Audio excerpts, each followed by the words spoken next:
Hi guys! Welcome back to my channel. So update tayo ngayon kay Fiang. Alam naman natin ang nangyari sa kanya kahapon, yung nalaman niya tungkol kay Sin.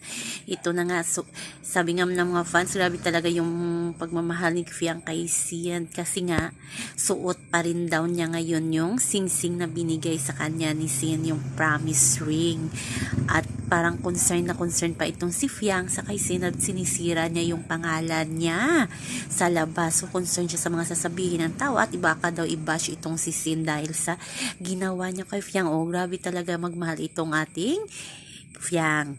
So sabi nga ni Kulit, pag tinitingnan na daw si Fiang, alam na daw ni Kulit kung ano iniisip ni Fiang, kung yung tanong sino nga ba ang girl lalo na ipinalit ni Sin kay Fiang. Sabi nga ni Fiang, aawayin ko siya pag hindi mas maganda sa akin yung ipinalit niya sa akin. So, iba talaga itong magmahal si Fiang.